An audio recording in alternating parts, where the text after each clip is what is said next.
I'm doing like 17 jobs here today now that Ray is not here. But joining us in studio, because this is the time we do our business of the week, and it's a business that we all know. I mean, there's not one person around here who doesn't know about First Energy and the umbrella that's underneath First Energy and headquartered here in Akron, Ohio. We just had last Friday the CEO, Chuck Jones, on with us on the Ray Horner Morning Show. And right now, we're going to talk a little bit. We're not going to necessarily talk about the business itself, but what the business is doing with diversity and inclusion. And joining me in studio here is Chris Walker, Senior Vice President and Chief Human Resources Officer with First Energy, and Stacey Silvis, Director of Diversity and Inclusion in our studio. Good morning, ladies. Good morning. Good morning. If you want to come on up to the microphone just a little bit there. And well, first of all, let's talk about this because it's a sensitive subject that's happening in workplaces right now, and the focus, especially in the social media generation, on diversity and inclusion. And Chris, if you want to first take it off, talk about it a little bit. What is First Energy doing here with the diversity and inclusion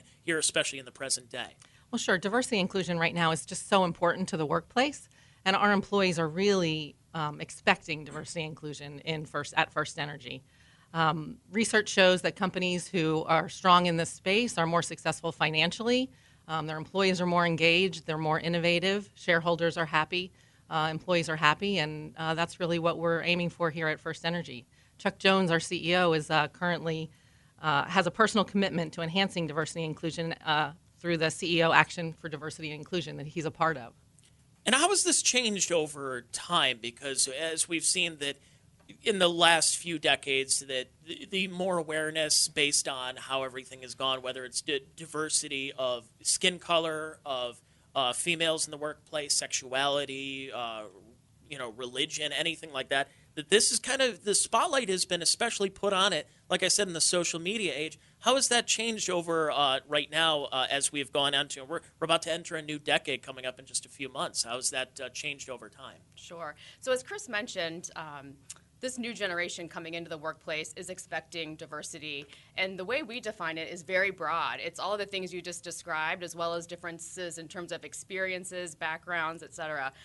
We started this journey back in 2015 when CEO Chuck Jones established our Executive D&I Council. It's a group of leaders from across the organization that really came together to benchmark externally what are companies doing, utilities, other companies in general industry, to really advance diversity and inclusion in their workplaces. And we really started by just building some of the foundational pieces, like training our employees on unconscious bias. We've also gotten employee feedback through an annual diversity and inclusion survey that we do. So taking all those pieces and parts into the mix is kind of how we're building our foundation and growing our strategy. First Energy is our business of the week here on 1590 WAKR and also on 93.5 FM. And we're joined in studio by Chris Walker and Stacey Silvis. And like I said, not necessarily talking about the goings-on of what First Energy does, but what they're doing as far as the employee hiring and what's going on, and the just being better around the workplace and with diversity. And Chris, I'll go back to you, and we'll talk a little more about what some of the employees and what the management positions are continuing to do and continuing to roll this out, because this isn't something where you do diversity training once. This is something that's an ongoing process, and as behaviors change and people change, that you also have to kind of stay ahead of this. Definitely. And our employees, it's really a groundswell from our employees. And we have employee business resource groups. They're employee-led, and they're centered around different dimensions of diversity. We have nine right now, actually, centered around disability, LGBTQ, veterans, several. Many that the employees are just super excited about, and getting the rest of our workforce excited about too. They help with our retention and recruitment and a lot of business initiatives. And it really is, when you go to the workplace, and for people who, I don't mean to stereotype in a way, but there was the feeling where you're going to work and you're in an office and you're like, I know how to behave around the workplace. Not necessarily. We do all kind of need to be on the same page here, right?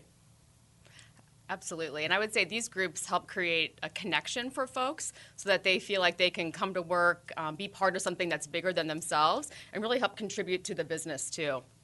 First Energy being an Akron company, and for a lot of people who are looking for, we were just talking about different businesses coming to the Akron area, but First Energy is still that huge employer in here. And for people who are really interested, and like I say, about social issues or want to get hired here, for people who are really interested, talk about how to apply for this.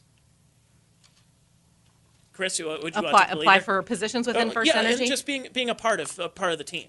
Oh yeah, you can apply at our website, www.firstenergycorp.com/careers.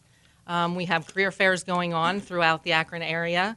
In fact, there's a few upcoming. This Thursday, July 25th, we have diversity-focused event at the Cuyahoga County Board of Developmental Disabilities and the Employment Collaborative of Cuyahoga County.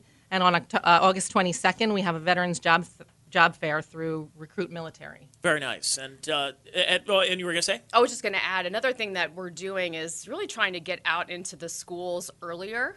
So, targeting middle schools, high schools within the Akron area to start getting them interested in STEM and thinking about careers. So just another strategy in terms of locally how we're getting out into the schools and trying to build awareness around some of these great career opportunities. So what's next for First Energy?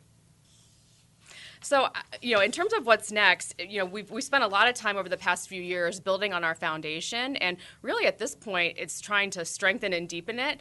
We want to enhance our recruiting efforts and really build deeper relationships with the universities and professional organizations. We also want to ensure that we're supporting those employee business resource groups that Chris mentioned and getting additional employees participating. Right now we're at about, 1,200 employees that are involved in those groups and looking to expand those as well as deepen those relationships. Final question I'll ask both of you. How long have you been with First Energy, and what's it like working there? How is this? I mean, it's a company, you talk about Fortune 500 companies, it's right there in there, and it's one of the big companies here, especially in Ohio. Talk about it from a personal level about working there. Definitely. I'm a product of one of the mergers, and I moved to Ohio about 15 years ago, but I'm with the companies for like 33 years, actually. Wow. Yeah, a long time. So I think that tells you what kind of a company it is to work for. It's a great company to work for. Sure. And we're all about improving and like Stacey said, coming to work as your authentic self, and that's what diversity and inclusion is all about, and that's what we're trying to drive within the culture. Excellent. What about you, Stephanie? Or Stacey, I should say. That's all right. I was looking, our traffic person is Stephanie, and I'm looking up here. I can't do traffic, so. Sorry about that. So I've been with the company for almost 14 years now, and really have had an opportunity within our HR organization to kind of move across different functions. I've been in our benefits team, our comp team, learning and development, talent management, HRIS. So really being able to build and broaden my skill set. And so for me, that's been a really exciting opportunity just to have continuous opportunities to learn and grow. And as Chris mentioned, it's a great place to work. That's what I hear. So yeah, if people are interested in joining the team, and if there are job openings, where do we find them? www.firstenergycorp.com/careers. Excellent. Well, Stacey, Chris, thanks so much for joining us in studio, and congratulations to you folks and First Energy for being our 1590 WAKR, now a 93.5 Business of the Week. Thanks for coming in studio, ladies. Thanks for having us. Ladies.